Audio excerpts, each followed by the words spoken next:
Coach Corey Wayne, and this is my video coaching newsletter. And the topic of today's newsletter is going to be moving at 2 speeds, slow and stop. Well, I've got an email here from a viewer, and I did a video newsletter for him a few weeks ago called Relationships Built Upon Lies, where he basically knocked up his friends with benefits.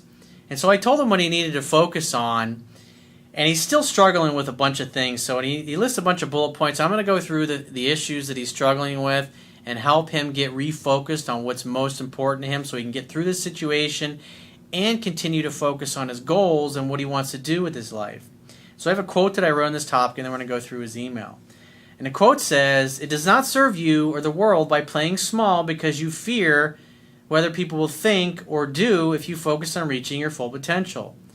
The world will be a much better place, and you will add much more value to society if you become all that you are capable of becoming.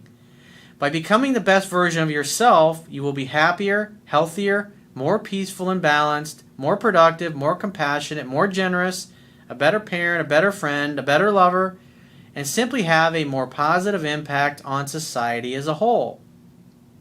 The world deserves your best. Not everyone is able to make the hard choices and do the difficult things that are required to reach their full potential and therefore deliver a maximum benefit to society.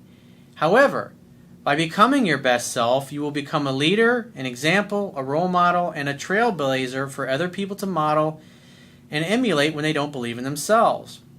When you reach your full potential, not only do you liberate yourself, but your very presence will liberate and free others to do the same." So let's go through his email. He says, "Hey Corey, I'm the guy who was so lucky to have gotten his friend with benefits pregnant and is now very emotionally wrapped up in the potential upbringing, the potentially wrong upbringing of his potential children, twins, that he has taken himself completely out of the game, as referenced in your video, Relationships Built Upon Lies." So she's pregnant with twins. One of the other things is that because they were just casually hooking up, she was also sleeping with other men. So he's not really 100% sure that the twins are actually his. He says, "I'm having a very miserable day. I've been sitting here trying to figure this whole situation out. It's not going so well. I can't seem to put all the pieces together in a way that I don't end up getting hurt. I need to check my logic again, and I can't seem to find inner peace in anything today." You got to focus on the process, not the goal, but the process. What do you need to be doing right now today in order to get to where you want to be in the future? "I realized that over the last week I've become so worried about whether or not everything will work out okay for me in the end that I've stopped focusing on my goals." Well, that's the problem. Now you're no longer taking daily action to get you to where you want to be. Inaction breeds fear and doubt. Taking action breeds confidence and courage. "I seem to be spending a lot of time worrying about hypothetical situations lately. I'm so scared right now because I know I'm moving emotionally and not logically. I know these kids are powerful forces controlling my actions. It's not that they are controlling your actions. You're choosing to let the fact that you're going to be a dad control your actions. You're literally driven by fear. It's not a resourceful state to be in. And I no longer have self-control. Part of the reason I haven't cut ties with this woman romantically is because I still have some loose ends to tie up before I can move." One of the reasons why in his last email he said he wasn't breaking up with her was because the thought of her having sex with another guy while she's pregnant with his kids just really repulses him. Even though he's not in love with her, he knows he'll never be in love with her. He's figuring, hey, he'd stay with her, and then after she gave birth, then he would break up with her. And what I told him last time is it's going to be a hell of a lot harder to break up if you go through this whole pregnancy with her and you, in essence, build a relationship upon a lie, which is giving her false hope that you really want to be in a relationship with her and raise a family. We work together, and she talks about her business with her friends at work. So I'm sitting here hiding the way I feel, basically because I want to be able to just cut and run in a sense once I get the window of opportunity. If she chooses to have sex with another guy after I leave her, I don't want to be around that situation at work. Dude, that is just a pathetic mindset. That's a weak fucking mindset to be looking at. You should be looking at that and say, you know what? If she meets another guy that she's really happy with and he's more on her level, think about it. Now you have a potential father figure in her life that can be a good influence on your children. You want to be happy for her. Because if she's happy, guess what? She's going to be a better mother to your kids. You shouldn't look at it as that you're losing something. You already know that you don't want to be in a relationship with this woman. She was just a casual fuck buddy. But then she got pregnant. It's like, oh, I'm going to stay in it for the kids. Or I'm going to stay with her just for a few more months until she gives birth. It's ridiculous thinking. He says, I realize that everything you say is correct, and that the longer I stay where I'm at, the harder it will be to leave. I know why I'm hesitating. It's because I'm not accepting the situation for what it really is. I'm holding out for a glimmer of hope or a chance that things will start going my way again, and all the while I'm getting sucked in deeper and deeper emotionally. I know this, but I still don't take the action. Why? Fear. People will do more to avoid pain than they'll do to gain pleasure. You're not thinking about the pleasure that you're going to experience by moving away and pursuing the career in another city that you really want to live in.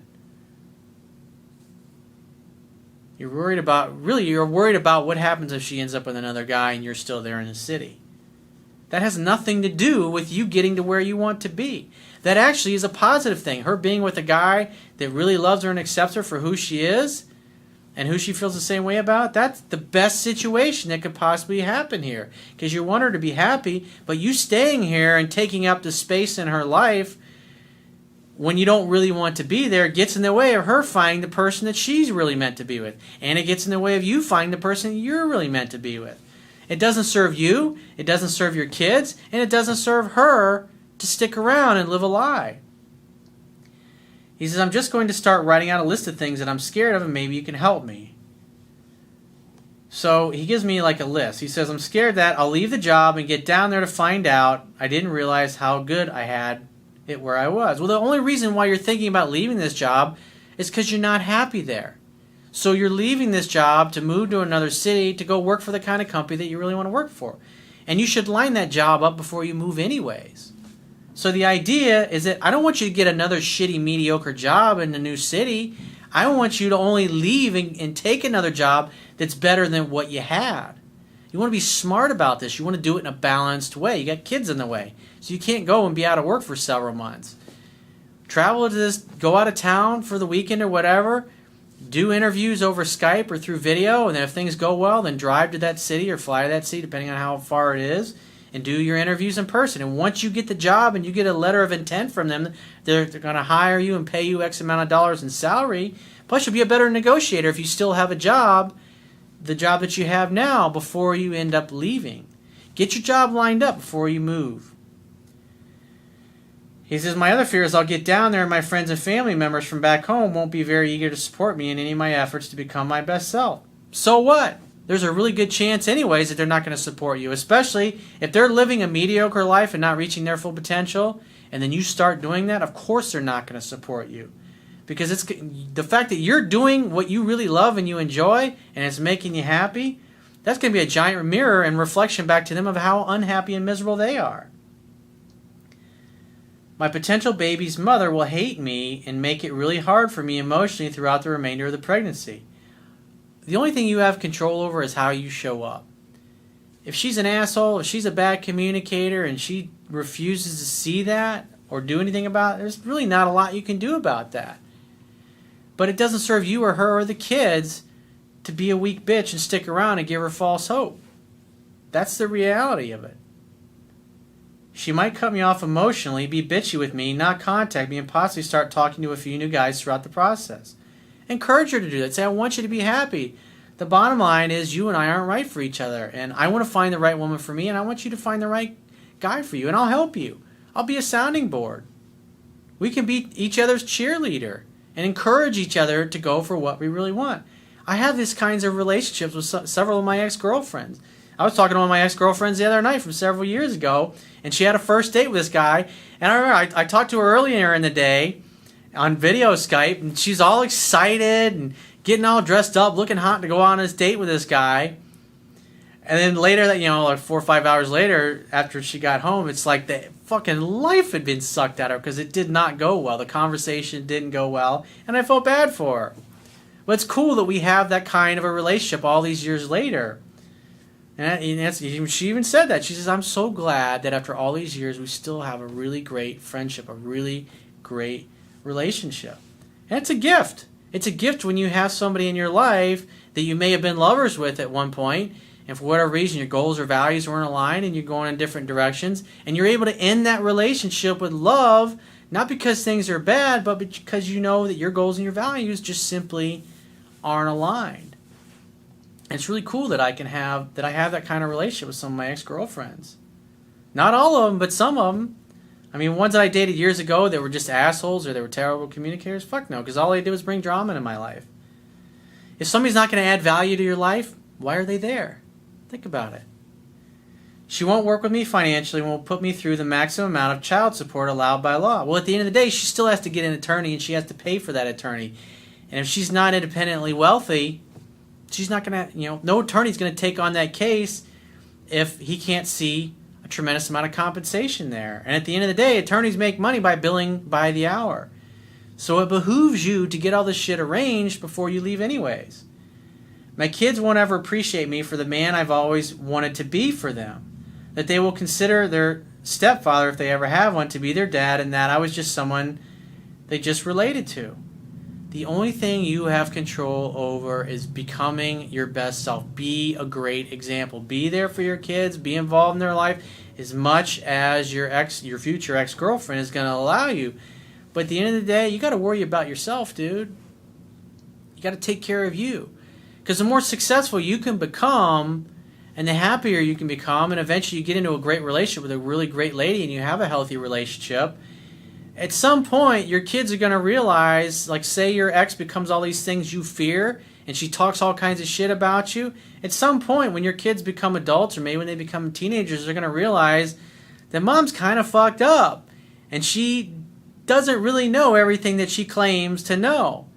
And then that's when you can influence them. That's when they'll come and they'll be around you and your wife or your girlfriend, whoever happens to be at that point in the future, and they can see with their own eyes and ears that you got a healthy relationship and that you're happy and that you're really successful. A lot more successful and a lot more peaceful and a lot more relaxed than the ex-girlfriend is. He says it's weird because I don't really worry about having success with women once I get down there. I mean, they're fucking everywhere, and I've had so much success since I started following your work about 2.5 years ago that I know it's just a matter of time. Now you're talking. I guess that's why I wanted to move down there to start with. Maybe I need to be more focused on what I want, and when I start to have success with it, I'll be happier, right? Exactly. You got to take action, and that's the problem right now. You're not taking any action. You're not focused on the process of what you need to be doing day in and day out to get to where you want to be in the future. Family means a lot to me, and I just feel like I'm fucking it up by doing what I've been wanting to do for almost 5 months now, and I've been working at it for 2.5 years. Life is short, dude. Get fucking busy, taking action, doing what you know you need to do. Your kids deserve you being the father that's the best version of himself. This guy, this dithering, hesitating, weak beta male that you're being right now, you can't be your best self when you're acting this way. You can't be the best father that you can be when you're acting this way. That's just a fact of life. It's just unfortunate that I got myself into this when I was so close to moving on. I guess it's just the universe and God putting something in my life that I need, and that without these kids I could have never been the man I want to be. I still have a burning desire to chase my dreams and just enjoy my life, and I don't want you to think it's really right for me to stay here, because I know it's not. I'm hoping that you can see where I'm at and please try to direct my thoughts. Again, you need to get focused on doing what's important to get you to where you want to be. But like I was saying earlier in the video, get a job lined up in your new city before you move. That way, the transition is seamless. You can put in your 2 weeks notice where you're at, and then 2 weeks later be in your new city and your new apartment and your new fucking job. And your ex-girlfriend, she's going to react however she's going to react. She may react negative at first, but if you tell her in a loving way, I'm happy to talk on the phone and support you all through it. I'll come back once a week or every other week to go to doctor's appointments or Lamaze appointments or ultrasound appointments, whatever it happens to be. She'll either say yes to that or she'll be a fucking cunt about it. There's not a lot you can do. He said, like I said, I have loose ends to tie up before I can just pick up and move. Well, get them fucking tied up, dude. I'm guessing I could have everything handled within 2 months if I started diligently working at it. Exactly. Fucking do that. I'm scared that if I keep putting this off, one or two things will happen. Either she'll resent me and break it off with me. Eventually she's going to do that anyways because you're not into her.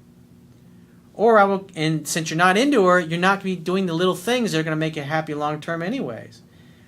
Or I will keep going along with it until these plans end up just being an afterthought, and then I learned a joke about myself because I was too weak to pick up and move despite the risks. I know this isn't me at my finest hour, and I'm in a very fearful state. I normally wouldn't even send something like this, but the reality is that this is where I'm at. Well, I appreciate your honesty. You got to see things as they are, not worse than they are or better than they are, but as they are.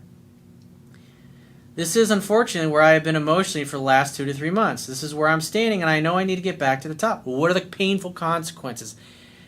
How negatively is this going to affect your children in the future? How negatively is this going to impact your life and your goals and your dreams and the future relationship you want to have with Mrs. Right, who you haven't met yet? Are you going to be able to meet Mrs. Right if you keep dithering and dicking around with this girl that you're not into? He says, but I'm so scared to take that first step and break it off with her permanently. I think it's the only way I will ever get to where I want to be. If I stick around, and I think she'll just keep getting in my way and making me feel bad. Well, part of it's your story. If deep down you don't believe that you deserve to have what you really want, that's really why you're staying involved and engaged with this woman. Because then you can say, oh, it's the kids, it's the girlfriend. I can't live my life because I'm having to live it for all these other people. You're living your life according to other people's expectations. You're allowing your fear of success or failure cause you to stay stuck in a life that you don't really want to be stuck in. She gets so upset when I mention a paternity test or continuing on with my life. Well, if she's getting upset about the paternity test, maybe the kids aren't really yours. Maybe she had a one-night stand with some guy and he's the one that knocked her up. Maybe she also feels like, why don't you trust her that she's you were the only one she's sleeping with? Well, you knew from previous emails that she was sleeping with other guys, so just say, yeah, I'm sorry, I got to be realistic. And if it turns out these aren't your kids, then it's like, good luck finding out who the father is. I need her consent to have one while she's pregnant, and I don't see that happening. Great. Well, then you can have the paternity test after the kids are born. I mean, you can only do what you can do. But the most important thing that you need to focus on is what's going to make you happy. Because in the long run, the big picture, and I know you already know this because of things that you said in your email, you know that you're going to be much better off if you go and pursue a job that you really want. If you move to a city that you really want to live in and become all that you're capable of becoming, because you'll have a much better quality relationship when you meet a great girl, but you got to create a space for her to come into your life. Right now, there's no space for a great woman to come into your life because of this girl that you're dithering and dicking around with. It's really simple what you need to do. The journey of 1,000 miles begins with a single step. So you got to ask yourself, what do I need to do right now before I go to bed tonight that's going to help me be able to get the fuck out of here in 2 months? And tomorrow you need to say the same thing. What must get done today before I go to bed tonight in order for me to get the fuck out of here in 2 months and go live the life I really want? Just focus on that. That's the process you need to focus on day in and day out. And just take the action you need to take, even when you don't feel like it, even when you feel fearful. And the bottom line is, since you're lining a job up before you go, there's really no reason to not be feeling peaceful and relaxed throughout this process, because it's a very balanced and secure way to go about it. It's a smart way to go about it. So things will be pretty smooth and seamless. And at the end of the day, you're going to have this conversation with your ex-girlfriend to be, and you got to be honest. You can't blow a bunch of sunshine up your ass because you've been doing that for months. And the sooner you get it over with, the sooner you're going to feel better, and the easier your transition is going to be into your new life. So if you'd like to get my help personally, the quickest way is to book a paid phone, Skype, or email coaching session with yours truly. You can choose any of those options by going to my website, clicking the products tab at the top of your screen, and follow the instructions for booking whichever option works best for you. And I will talk to you soon.